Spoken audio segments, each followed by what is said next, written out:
Assalamualaikum, apa kabar kalian?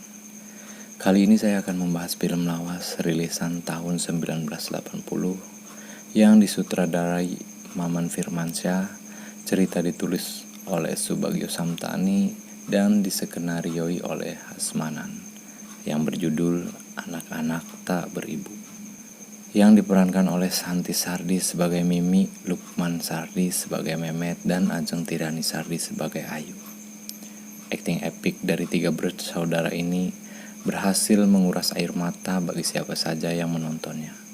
Dengan durasi 89 menit, cukup membuat emosi kita terpacu melihat seorang ibu tiri yang memperlakukan ketiga anak tirinya dengan begitu kejam dan sadis. Tak perlu berlama dua kali, mari kita simak alur ceritanya dengan seksama.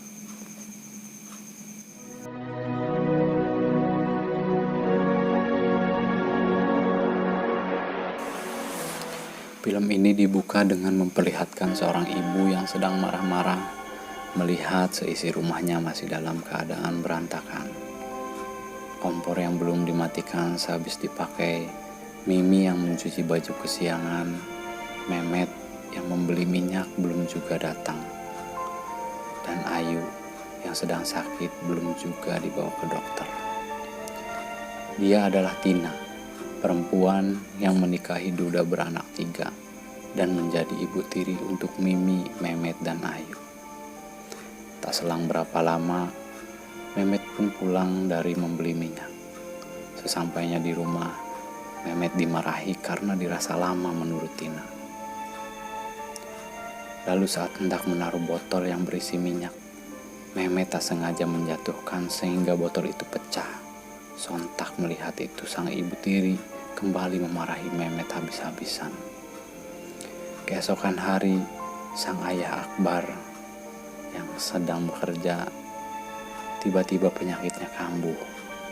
Ia batuk terus-menerus, bahkan batuknya itu sampai mengeluarkan darah.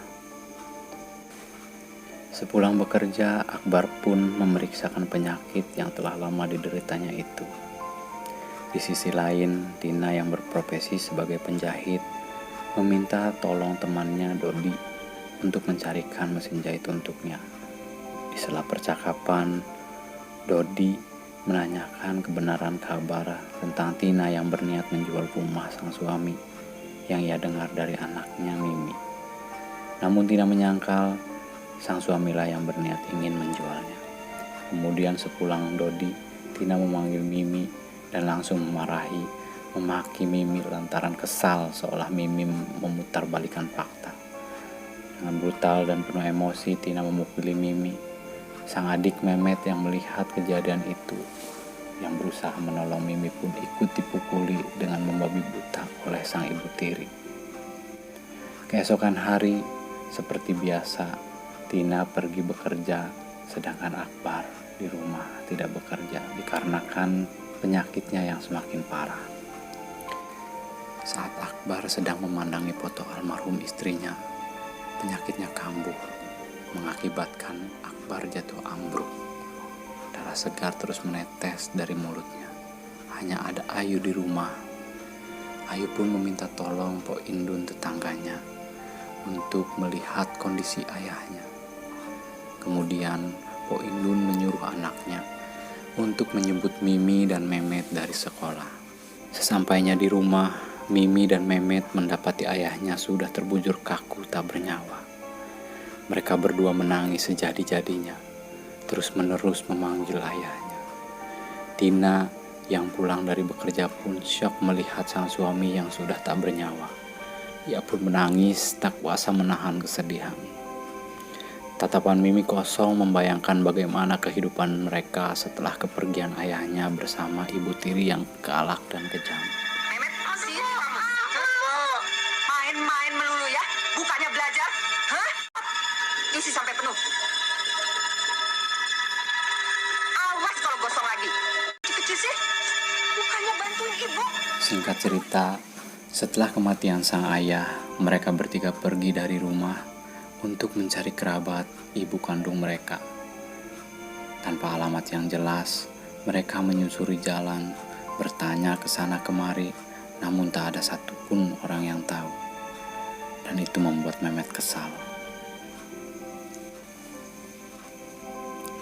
Dalam perjalanan yang tak tentu arah dan tujuan yang jelas, Ayu merasakan sakit perut dikarenakan lapar, memaksa Mimi menjual baju agar bisa membeli makanan. Namun saat Mimi kembali sehabis menjual baju, Mimi melihat Mehmet yang meminta-minta, yang membuatnya marah dan menampar Mehmet.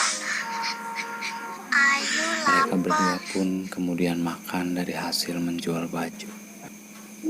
Dan demi menyambung hidup, Mimi, Mehmet, dan Ayu pun bekerja apa saja yang penting halal.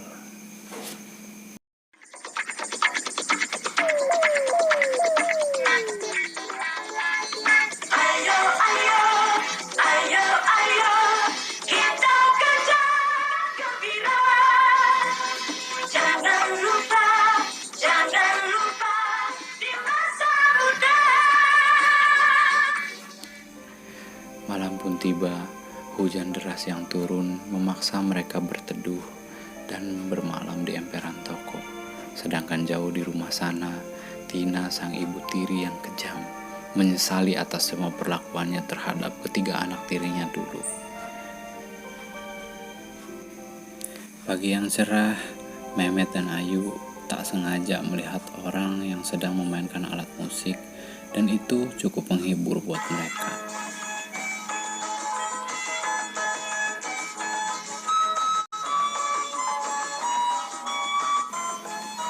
Lelaki berkaki buntung itu bernama Bung John. Awalnya Bung John merasa terganggu dengan kehadiran mereka. Ia pun pergi, tetapi Mehmet dan Ayu terus mengikuti Bung John, berharap akan memainkan alat musiknya kembali. Singkat cerita, mereka pun berkenalan. Ini saya Ayu, saya Mehmet bin Akbar. Kemudian Bung John mengajak Mimi, Mehmet, dan Ayu untuk makan di warung Bumak. Selesai makan dan tak lupa ucapkan terima kasih kepada Bung John, mereka bertiga bermaksud untuk melanjutkan pencarian. Akan tetapi, Bung John mengajak Mimi, Mehmet, dan Ayu untuk sementara waktu tinggal bersamanya. Pagi itu, di tempat Bung John tak mau diam duduk manis berpangku tangan, Mimi dan Mehmet mulai beraktivitas dengan berdagang di stasiun, terminal, bahkan sampai berkeliling kampung. Di malam hari, mereka mengikuti pendidikan belajar dari seorang guru sukarelawan. Mari kita berdendang sejenak untuk menikmati hidup.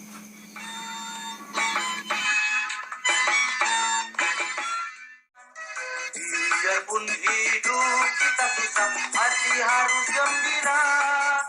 Karena hidup itu adalah nikmatnya.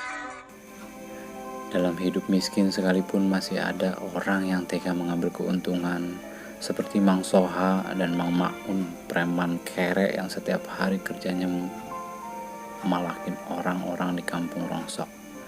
Tapi berkat keberanian Bung John melawan penindasan yang dilakukan Mang Soha dan Mang Maun, akhirnya Bung John dianggap sebagai pahlawan bagi mereka. Pada suatu hari Ayu jatuh sakit. Mimi dan Mehmet pamit pada Ayu untuk pergi berdagang.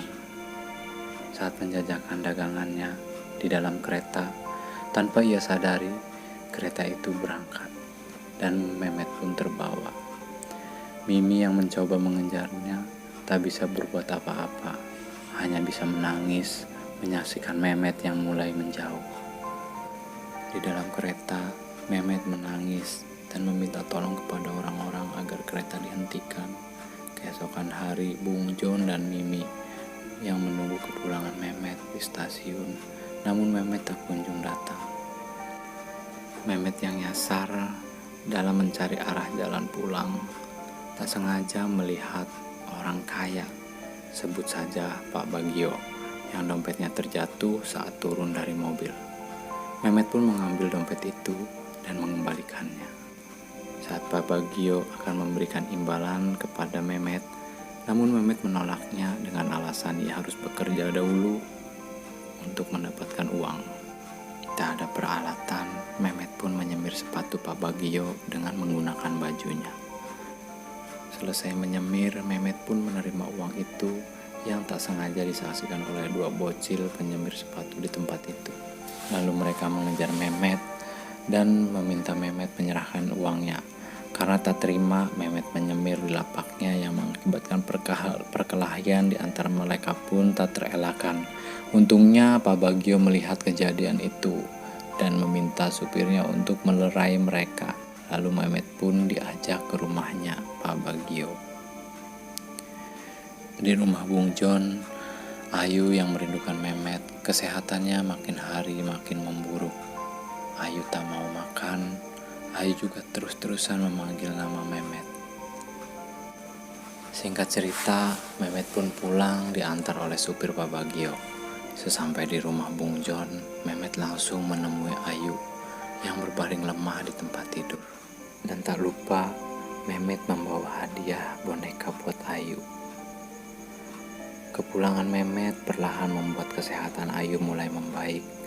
Wajah Ayu mulai ceria kembali. Dan untuk menyambut kepulangan Mehmet dan kesembuhan Ayu, Bung John dan Bu Mar membuat syukuran.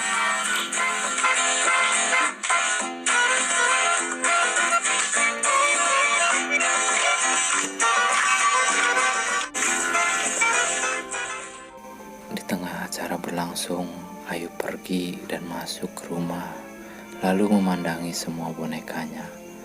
Dan saat Ayu keluar dari rumah, Ayu berjalan sempoyongan dan menjulurkan tangannya seolah ingin dipeluk. Semua orang terheran menyaksikan tingkah Ayu.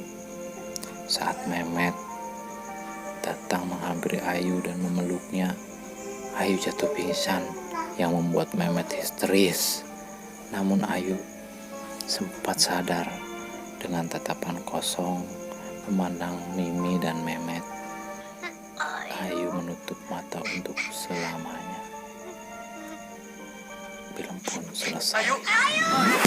Allahu Akbar.